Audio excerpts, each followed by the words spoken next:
Hello, hello, and welcome to a wet and windy. Well, it's not so windy at the moment. Oh no, pop-out chat. My chat's disappeared again. There we go. I've got my chat back. Oh, hello, Shoa. Hi, guys. Welcome to Books with Brent, and obviously from the image there. What's going on there? That's looking a bit funny, yeah. Jim's coming to adjust. There we go. Much nicer lighting now. Hi everyone. Hi. Lots of highs to everyone. And obviously, most people figured out what the one bad sound then. Trying to block the microphone. So microphone. Show us. So, where did you see the mic? It's not here. That I can see. Is the sound sounds muffled? It's the speaker from here. Ah, there we go. Thank you. Let's try this. We weren't sure whether the mic was actually doing anything, so we decided to try it out. Janet, we didn't have power today. We have been without power for 7 hours. 7 hours of no power. And we've still got more. I think it's, no, maybe not. I'm exaggerating. It's about 6 hours of no power. We've still got a bit more coming later on tonight. No, it's soda water and lime this evening. It is a school night. No apple juice on school night. There we go. Sounds much better. Okay, so obviously most of you figured out that the first book we're going to be chatting about tonight is Snakes. And of course, you saw from the thumbnail. Now loud. There we go. So yes, we're still unfortunately struggling with the power situation, which almost renders us helpless for large parts of the day in terms of doing admin and stuff like that, due to the fact that normally we have sunshine and we are able to charge up our batteries and stuff with solar panels and other, but we haven't had sunshine. It's been wonderful rain though. It's been really great rain, and it's lovely soaking. Kathy, it's crickets and frogs in the background. So we've had lovely soaking rain. Susan, the power does come on for times for times. So this morning I think it went off at 1 a.m. till 3:30 a.m. Then again at 9 till 11:30. Then again from 3 to 5:30, and then it's supposed to go off again at 11 tonight. So yes, but hopefully there's been flooding as well, which has helped, which has caused a bit more problems, and unfortunately 10 years of neglect does take its toll on infrastructure, and hopefully they are in the process of fixing it, and it is going to take time. I am still very South Africa positive. I wouldn't want to live anywhere else. Hopefully, and I'm very confident in our new president, and I'm hoping he's going to be able to sort out a lot of these issues. Okay. Cookie, the power gets turned off because things break, and our power grid and stuff and all the stuff hasn't been maintained for over 10 years under the Jacob Zuma corruption years. There was lots of bad things that happened. Okay, enough about the politics of South Africa and our lack of light and power. Yes, Alicia, the dog is being a pain. I mean, she growls at millipedes and all sorts of stuff. Okay, so the first book we're talking about, and this is a book that almost every single guide you've watched on Safari Live will either have or have borrowed from one of the other guides. Now, it is The Snakes of Southern Africa by Johan Marais, and it is a really, really great book. Now, because I put a bit of a clickbaity title there, let's see if you guys know, what is the biggest or longest, largest, heaviest snake in Africa? I'll give you a few seconds. And I'm pretty sure. There we go. There we go. Here it comes. And everyone's right. It is indeed a constrictor. It is an African rock python. And that is the largest and heaviest snake. Personally, the largest African rock python I have ever seen in my life was about 6.3 meters long. I do not know what that is in feet. Maybe them can figure it out for me. And of course, I actually tell you a funny story about an African rock python in this general area. There was a lady. It was not so funny, actually. No, I'm not going to tell that story. But they have been known to eat the odd pet, so you got to be careful. There we go. Seen a 15-footer. I'm not sure what 15 feet is. No, anacondas are in the Americas, in the South Americas. So yes. Ooh, that is an excellent question. Who's that? Alana. Now, the smallest snake. Now, it depends on what you're doing, whether it's length or weight or stuff like that. But the smallest family of snakes are generally, where are they now? Well, there's the python. That's the big one. Now we get, there we go. Where's this? Where are these little guys? They are incredibly beautiful little snakes. Some of you might have seen them on Safari Live with me. I have showed, I remember many moons ago, I have showed you guys the snake. Now I'm just trying to find a picture of it. Aha. So we're getting into them now. And of course, there are different sizes of them. And there's also fat ones and skinny ones. But it is probably one of the worm snakes. And my favorite worm snake is the one that I've showed you on Safari Live before. They are absolutely tiny. Let me just take that. There you can see that is a person's arm. So, I mean, it's obviously an average person's arm, but mostly they're about this big. And my favorite one is where's its name there? The incognito worm snake.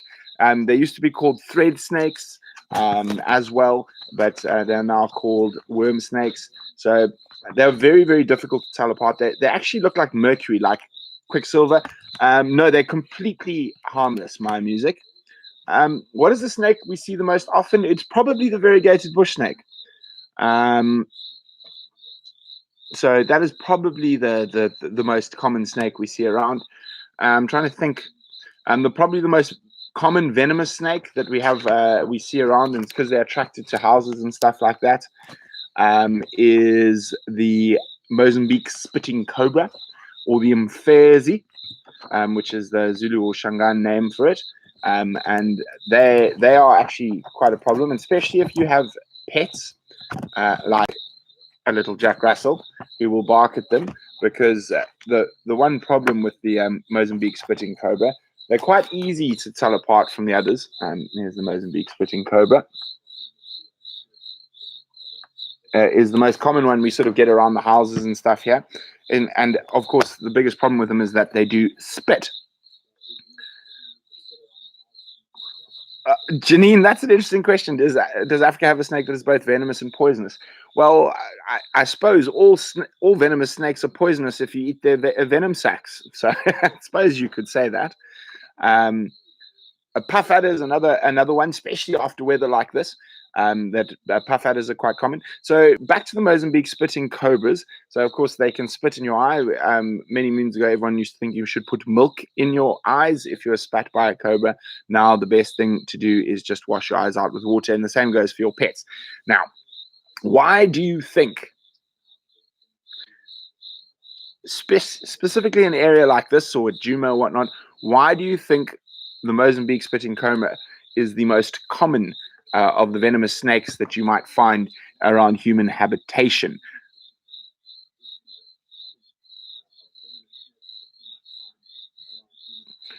Michelle Clark, do you keep antivenom in your house, or are you close to a hospital?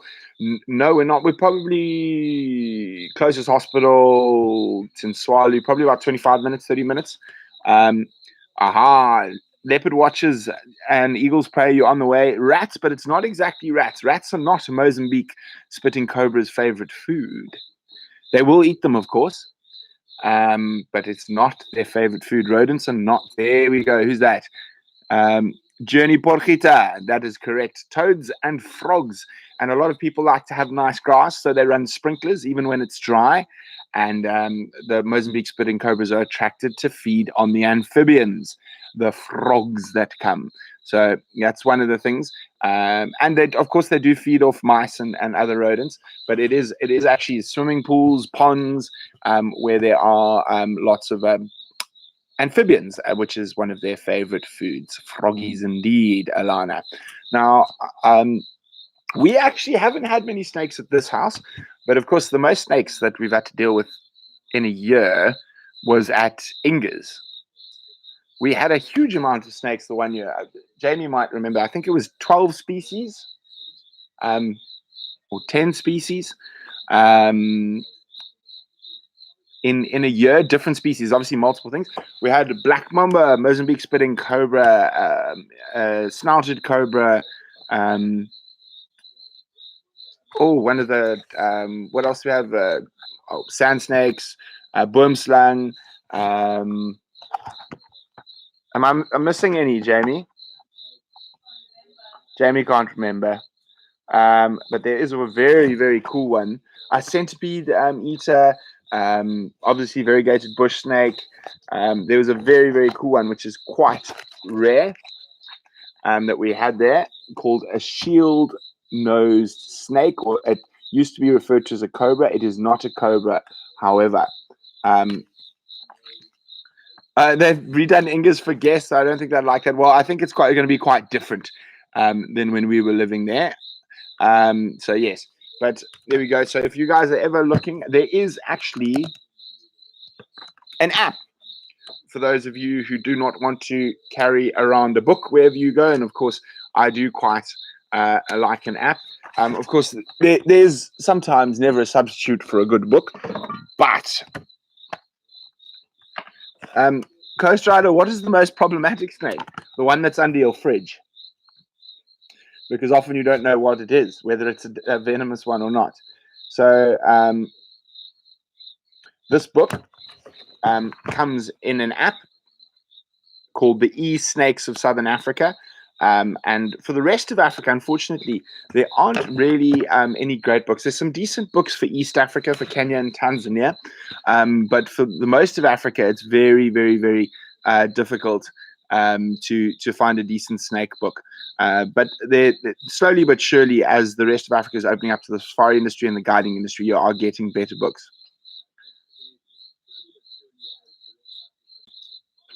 Yes, Linda, we are live right now.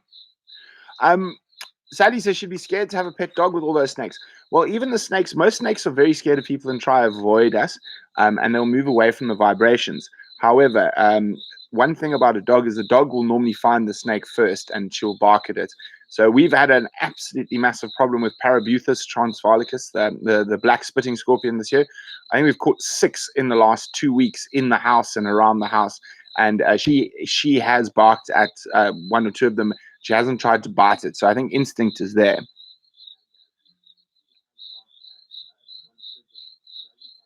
So anyway, as I said, for those of you, as you can see, it's the same picture. Oh, on the iPad's always a pain. But you can see it's the same picture. Oh, there's a hyena calling just down the road. It's very excited, hyena. That's hyenas are not at the den; they're actually in the reserve here. So you can see same picture. It is the same. It's pretty much the same book, and it is quite. I find it quite useful. So it's got your distribution. Oh, Vim's closer. There we go. Closer is better. So there we go. Distribution. Obviously, if it's red, it means venomous to human beings, and then a bit of information and whatnot. And it's not too expensive. I can't remember exactly how much the app cost. But yes, it's a nice one. As much as I do love having my books, I do prefer the apps because I can just take my iPad or on my phone. So I've always got my reference books with me. Henny, I haven't seen the ASI Snakes of Southern Snake Institute app yet. I actually haven't looked. This was the only app that was around for a while. So and it is quite comprehensive and covers most of southern Africa. Julie Winden, Red, you're dead. Not necessarily. Now that is one of the biggest misconceptions about snakes, is that if you are bitten, you are almost certainly dead. Now, however, if you are very small or elderly or have a pre-existing condition, if you are bitten by something like a black mamba, yes, there's a possibility you're dead. But as a general rule, is if you stay calm, you can have, depending on your body size, a couple of hours to get to hospital. Now, there was a question from about anti-venom. Now, there's a reason you're actually legally not allowed to keep anti-venom. Anti-venom will often kill you faster than the snake venom that you have that has been injected into you by the snakes. Anti-venom is very, very dangerous and needs to be administered by a medical professional. There's no snake repellent. No, snake repellent is, I think, is an old wives' tale. I've heard all sorts of things: baking soda, all sorts of stuff that people put around their house to try keep snakes away. And in my experience, it is all complete and utter twaddle. Now, asking about colorful snakes. Well, one of my favorite snakes that we actually get quite regularly around here, that is quite common. Let me just find a picture of it for you now. Where's it gone now? Yes, no. We're going to talk about probably the snake that causes the most problems quite often for people. Where's the little eastern tiger snake? Where's little eastern tiger snake hiding? Eastern bark snake. That's also a very pretty. Marble tree snake is another very pretty little snake that we get here. And I actually have seen one in the estate before. Oh, there we go. There's a marble tree snake, very pretty. Not the one I'm looking for, but oh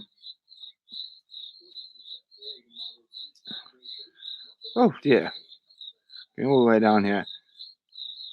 Maybe I should just use the app's quick search feature instead of. There we go. Much quicker than me trying to. I think these little guys are beautiful. Some of you might remember that I showed you one on Safari Live that we rescued out of the camp. Here we go. It's called an eastern tiger snake. Very pretty little non-venomous guy, but very aggressive. So it being non-venomous, they'd be very aggressive and they will attack. Now, the snake that actually catches the most people out and is probably the most dangerous of, well, it's not the most dangerous, but people lose fingers and toes and stuff like that to that, is it's sort of called it's called a stiletto snake, is one of the names for it, but the proper name is a burrowing asp. And I'm going to show you something there now. So they look very similar to a snake that is quite harmless called a mole snake, and it looks quite similar to quite a lot of the blind snakes. I'm just trying to see. There must be a picture. There we go. So I'll show you what he looks like just normally. So that's him. So he looks very similar to some of the harmless snakes, the blind snakes and burrowing snakes. But the reason he's got the name, well, stiletto snake or southern stiletto snake, is a very, very interesting. So you see his little fang there, is a very interesting evolutionary adaptation. So they live underground, and their eyesight is very bad, and they feed off little rodents and things like that. That feed underground. So if they're feeding and hunting in little tunnels, it's very difficult, like the snakes that are above, to strike forward like that. So they strike sideways, and in that,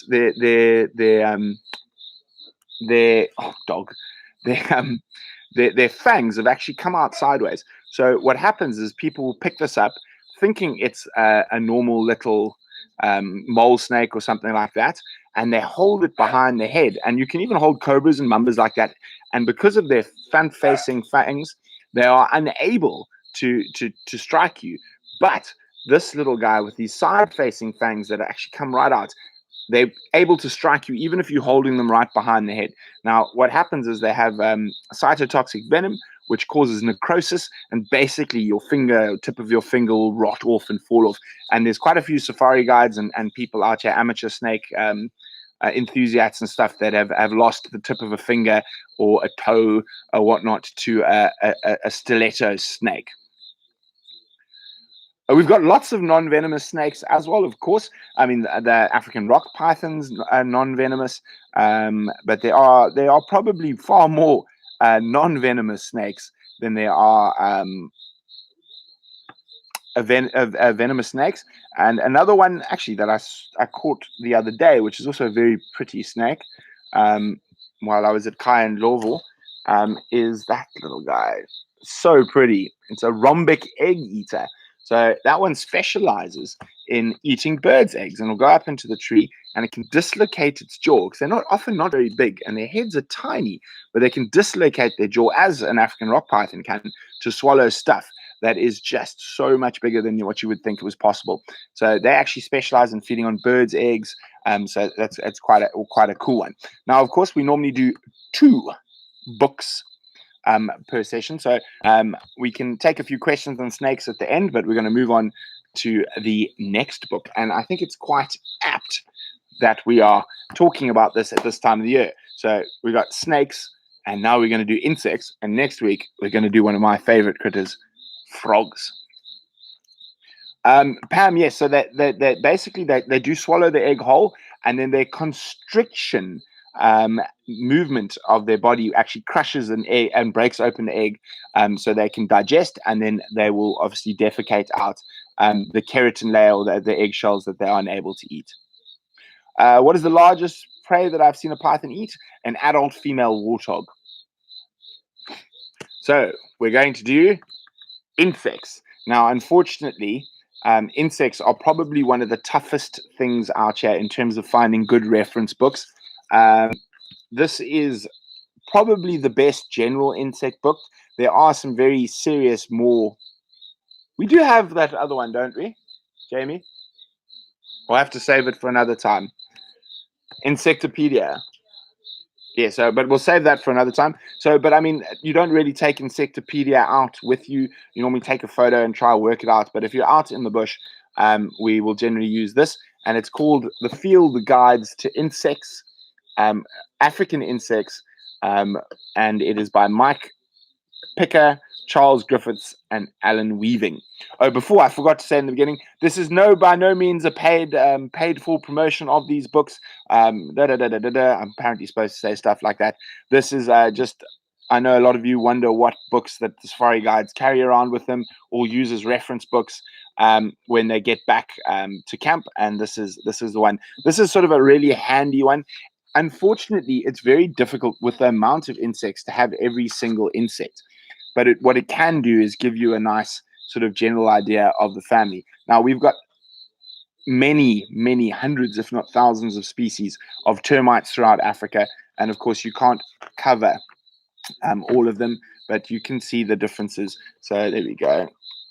So termites, Macromides, Micromides, black mound termites. So there's lots of different types. Harvester termites. And so it's quite a good one, sort of to get you in the right area. So if I find something, or a great example of that would be, let's think, let's find one. Let's do a nice easy one, because it's visually nice and easy to see. There's you get sort of king crickets, corn crickets, large crickets, but they're sort of separated into a few families. So, for example, now if you want to look at the king crickets, now these are the really big crickets, and you can see there's a scary one from the desert. Oh no! By the way, back there's a scary one with a funny nose. Look how funny his nose is. But these guys are big. I mean, like almost the size of my hand. So, if you found one you weren't sure of, as I said, it doesn't cover all the species. I could go here and I'll go, This one with a funny nose is a hennicus. So I could then go Google or check other books for hennicus, even if it's not exactly the same, but it's got sort of a similar facial structure or body structure. It can put me in the right direction to find the right species. And of course, there are so many beautiful insects and whatnot out here. From the aquatic ones to whatnot, to obviously the dung beetles. And again, there are thousands of species of dung beetle out in Africa. So it is very, very, very difficult to sort of get the exact thing. There are some people are freaked out by corn crickets, or termites are very underestimated. Indeed, they are very important. Mantids indeed are insects. Of course, we're not talking about spiders or scorpions today, or ticks. They're all arachnids. I've got a question for you guys. How many species of flightless dung beetles are there in South Africa? There's a trick question for you.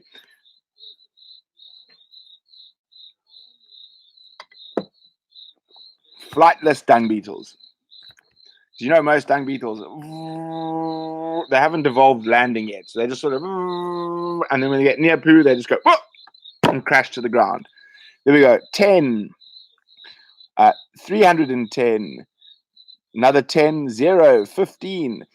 Annie, flightless. Yes, flightless dung beetle species. None, 56, 100. I have no idea. 10 from Ben, age 10. 15, 0, 2.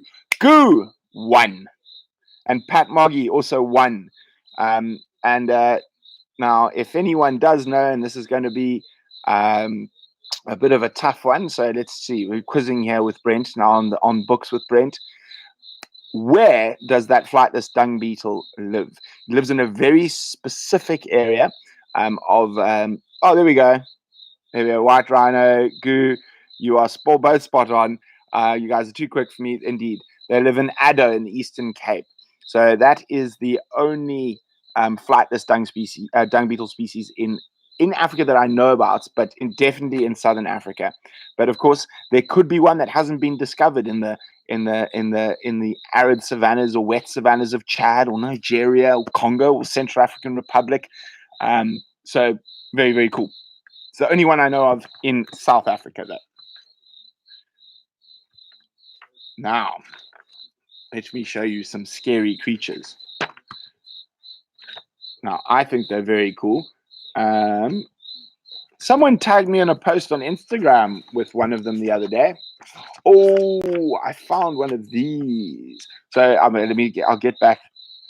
Janet, they don't need to fly. That ecosystem, they feed off mostly the buffalo and elephant dung there, and the type of bush that is there. They've evolved not to need to fly, because it's quite rich and the animals don't move around as much. So whereas here they have to move big distance because the animals quite often move. So now, does anyone know what these guys are? Now, that is probably one of the most common ones, and I'm sure a lot of you have seen these on Safari Live. Let's see, we'll have a look there. Hello, Brent, from another Brent. Well, hello, Brent. Certain beetles fly, but almost all other dung beetles do fly, Kathy. So that one is a common one on most flowering things, and you will hold it closer to the screen. There we go. And you can see its orange antenna and its yellow and black back. Now, there are lots of different types of them, but this is the most common one that my finger's tapping on. It is not a stick bug. It is not a weevil. Annie, we've got plenty of leeches in South Africa.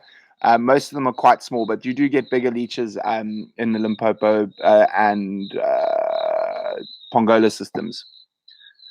Blister beetle, well done. There we go.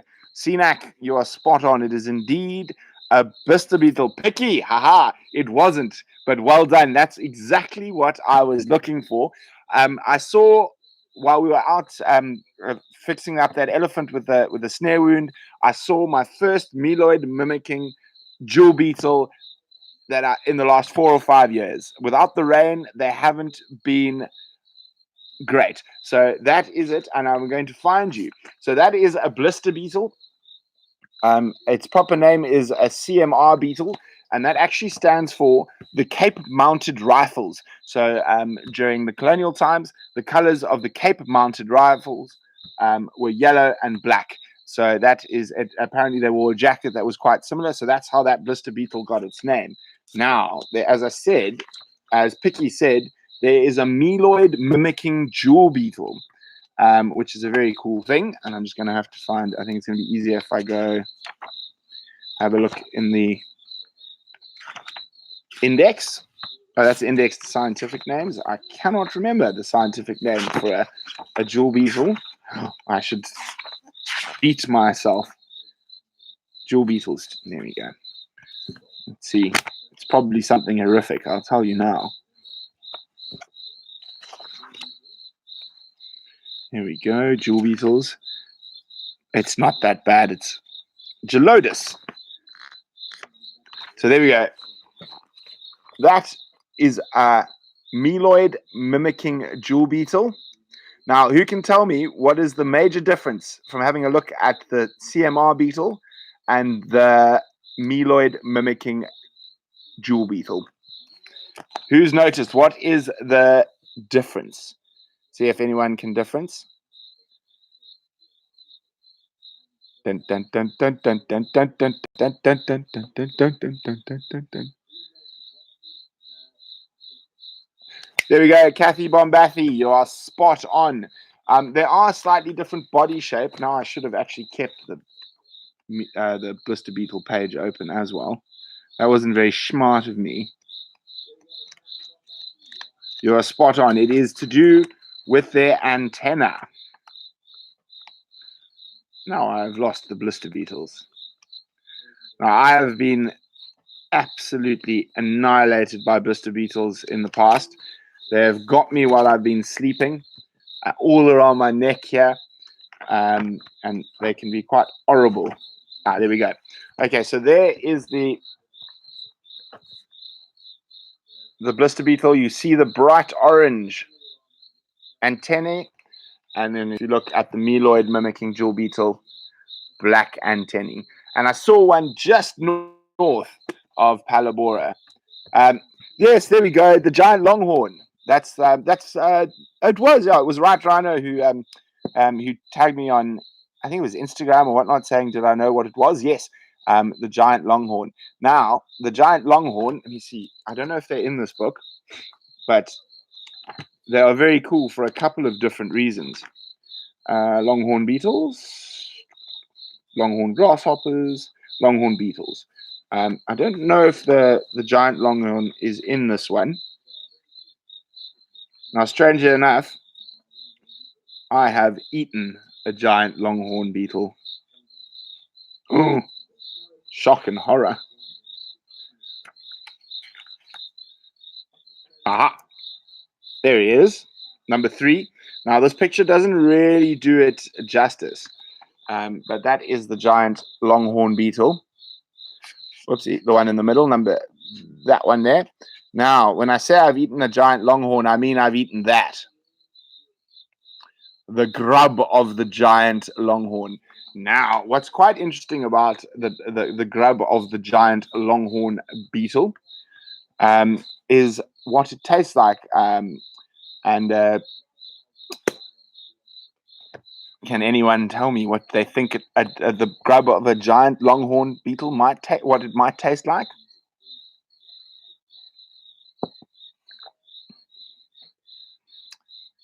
No seasoning, GG Pants. There's quite a few things I haven't tried eating just yet. It doesn't taste like chicken. It tastes like something even better than chicken. It doesn't taste like peanut butter. No, it doesn't taste like marula, although that is their favorite food. I've got popcorn, cheese, chicken. No. Have you eaten my party worms? Lots sour. dirt, gross. Peanuts, no. Dirt, chicken, no. Cheese, no. Peanut butter, no. No. No. James is back in Johannesburg. Depends what it eats. Well, in this area, it eats marula trees, jelly beans, fish, candy, shrimp. No, I can't believe no one's guessed it yet. Crayfish, I wish, but almost as good as crayfish. Not steak. There we go. Shamsan, it tastes like bacon. Now, it tastes like bacon and has the consistency of snot. So what you do is you fry them up a little bit, and then you just pop them in your mouth whole. So obviously they're quite gooey. So imagine like almost pureed, liquefied bacon. That's what they taste like. And they are actually, there we go, Lady Starfire. My son said bacon. Now they are actually a delicacy. And if you're lucky enough to find them when you're working out in the bush in a marula tree that's been eaten, now it's quite a you'll have to fight for your mbungu, is what they are called, which is really great. Exactly, snotty bacon, yum. So yes, so that's what they there you go. Sketch Cat screams if she tuts. It touches an earthworm. No, you can eat them live, Chris, if you are desperate. If you're in a survival situation, you can definitely eat them live. However, if you have the chance, you eat them cooked.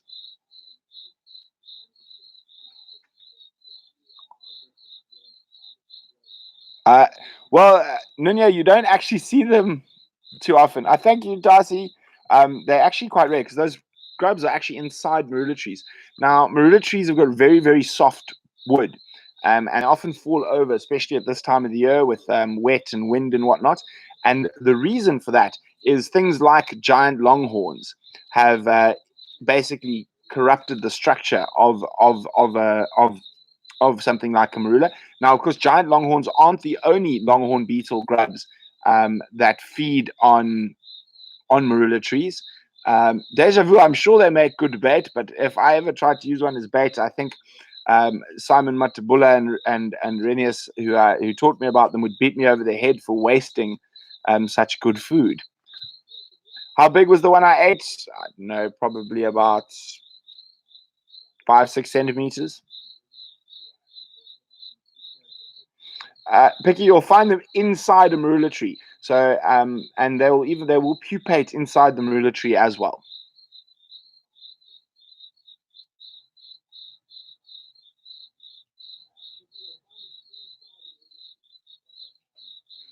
Oh no, that the beetles will bite humans in defense, and they can do some serious damage. Yeah, so be careful. Well, I'm not sure about the grubs in Maryland, what they taste like. I'll have to come and try one day.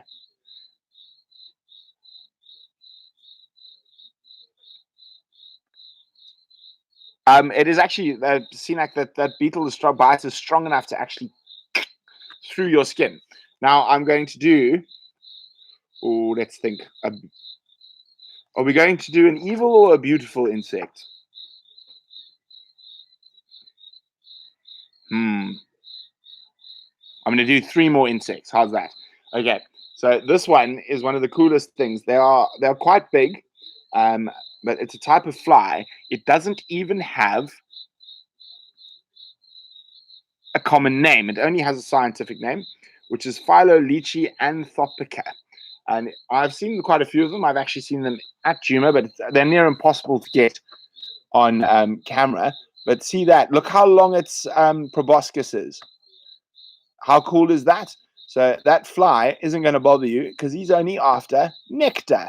Oh, thank you, Kalena. Now, as I said, we're going to do some. I'm going to do one beautiful creature, and then I'm going to do one really important creature, and that will be made well, or maybe one more important creature. Let's have a look. I'm going to do one beautiful Beautiful, beautiful, beautiful. Now, I'm not going to do butterflies. Butterflies are going to go get their own day one of these days. So I'm not going to do butterflies, but I will do a very cool type of wasp. Now, it is called a cuckoo wasp. Why do you think it's called a cuckoo wasp?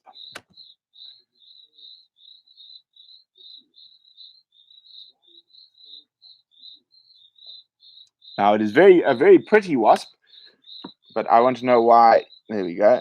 That's it there. Why you think it's called a cuckoo wasp, and it's not to do with its beautiful colors. Aha, there we go. Well done, Wendy. It does. So a cuckoo wasp will lay its egg in the egg of either a single or one of the solitary wasp species or solitary bee species, like a carpenter bee. So that's like a cuckoo, and then their larva will hatch before the other one, and will eat the other wasp or bee species baby before it hatches. So obviously a cuckoo wasp. Now, the last one we want to do is probably one of the most important insects when it comes to large mammals in Africa. And I can comfortably say, with some degree of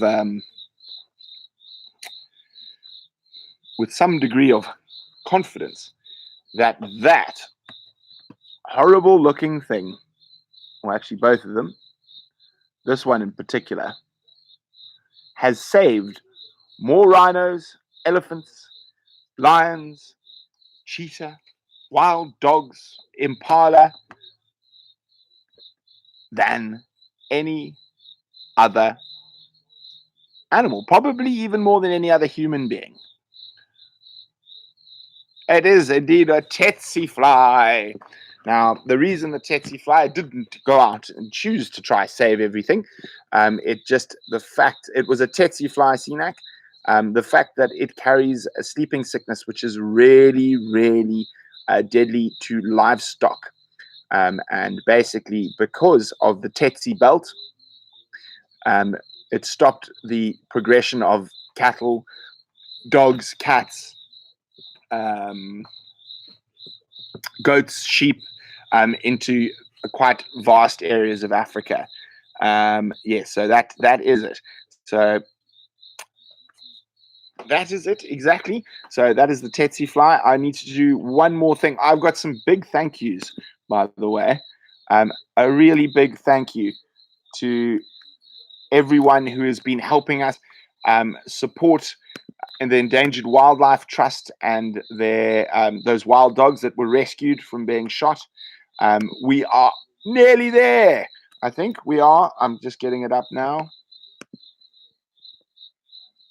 We are 64% of the way there to raising that money to keep those wild dogs safe, and and hopefully they will find a new home for them very soon. So for those who have not seen it yet, and you would like to help, you horrible troll! I'm going to have some fun here. Wait, come back, troll. I'm going to zap a troll. How do I zap a troll? Put this user in a timeout. Bye-bye, troll. There we go. I got you, troll. Sorry, that gave me some joy. I nuked the troll. Well, I just hit him so you can't see him. So there we go. And of course, guys, if you're unable to, just supporting and sharing with all your friends and whatnot. We're 64% of the way there. Not far to go. And remember, you can go check out those wild dogs. I think they're going to be fed. What is today? Today is Tuesday. It was Wednesday. I'm confused. Is today Tuesday or Wednesday?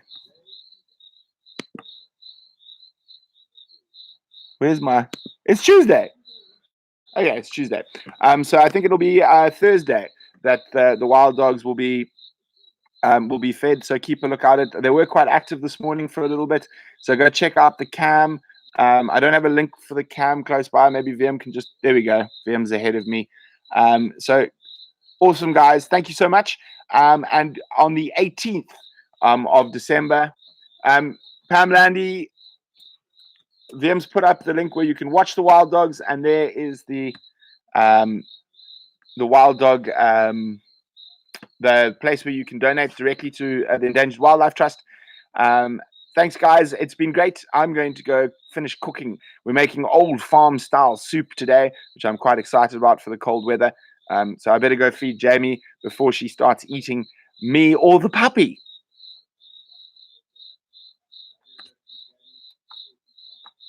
Bye, guys. Thank you so much. And oh, sorry, 18th of December, I will be doing the last Books with Brent for the year. And that will be the last, I think, live chat for the year will be the 18th of December. But you will see us again in January. VM is going to be heading off to go see his folks down in the Cape. So it has been great. But you will see me again. And of course, if anything interesting happens, keep a lookout on our social media. I'll keep popping up some little videos from my phone and stuff like that, just so you guys are in the loop. Good night.